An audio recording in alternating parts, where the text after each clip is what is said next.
Hi hello ಎಲ್ರಿಗೂ ನಮಸ್ಕಾರ. ಇದು ಫ್ರೂಟ್ ಕ್ರೀಮ್ ಎಷ್ಟು ಕ್ವಿಕ್ಕಾಗಿ ಮಾಡ್ಬೋದು ಗೊತ್ತಾ. ಇದಕ್ಕೆ ನಾನು ಫ್ರೆಶ್ ಕ್ರೀಮನ್ನು ತೊಗೊಂಡಿದ್ದೀನಿ. ಅದನ್ನು ಚೆನ್ನಾಗಿ ವಿಸ್ಕ್ ಮಾಡ್ತಾ ಇದ್ದೀನಿ ಅಂಟಿಲ್ ಅದು ಸ್ಮೂತ್ ಆ್ಯಂಡ್ ಕ್ರೀಮಿ ಟೆಕ್ಸ್ಚರ್ ಆಗೋವರೆಗೂ.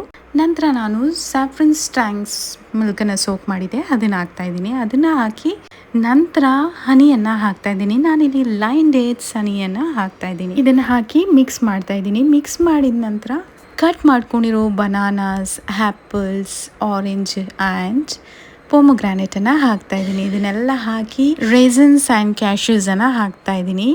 ನಿಮ್ಮ ಮನೇಲಿ ಯಾವುದೇ ತರಹದ ಡ್ರೈ ಫ್ರೂಟ್ಸ್ ಇದ್ದರೆ ನೀವು ಅದನ್ನು ಹಾಕ್ಕೊಳ್ಬೋದು. ಅದನ್ನು ಹಾಕಿ ಚೆನ್ನಾಗಿ ಮಿಕ್ಸ್ ಮಾಡ್ತಾಯಿದ್ದೀನಿ. ಮಿಕ್ಸ್ ಮಾಡಿದ ನಂತರ ನಾನು ಸರ್ವಿಂಗ್ ಬೌಲಿಗೆ ಟ್ರಾನ್ಸ್ಫರ್ ಮಾಡ್ಕೊಳ್ತಾ ಇದ್ದೀನಿ. ಅದಾದ ನಂತರ ಪೊಮೊಗ್ರಾನೇಟಿಂದ ಗಾರ್ನಿಷ್ ಮತ್ತು ಕ್ಯಾಶ್ಯೂ ನಟ್ಸನ್ನು ಹಾಕಿ ಗಾರ್ನಿಷ್ ಮಾಡ್ತಾ ಇದ್ದೀನಿ. ಇಷ್ಟು ಟೆಂಪ್ಟಿಂಗ್ ಆಗಿದೆ ಅಲ್ಲ. ಇದಕ್ಕೆ ನಾನು ಆ್ಯಪಲನ್ನು ಸ್ಲೈಸ್ ಕಟ್ ಮಾಡಿ ಹಾರ್ಟ್ ಶೇಪ್ ಮಾಡೋದಕ್ಕೆ ಟ್ರೈ ಮಾಡಿದ್ದೀನಿ. ನಂತರ ಪೊಮೊಗ್ರಾನೇಟ್ ಫ್ಲವರನ್ನು ಮೇಲೆ ಇಡ್ತಾ ಇದ್ದೀನಿ. ಎಷ್ಟು ಚೆನ್ನಾಗಿ ಕಾಣಿಸ್ತಾ ಇದೆ ಗೊತ್ತಾ. ಇದನ್ನು ನೀವು ರೆಫ್ರಿಜರೇಟ್ ಮಾಡಿ 1 hour ಅಥವಾ 2 hour ಆದಮೇಲೆ ಸರ್ವ್ ಮಾಡ್ಬೋದು ಆ್ಯಂಡ್ ತಿನ್ಬಹುದು ಕೂಡ.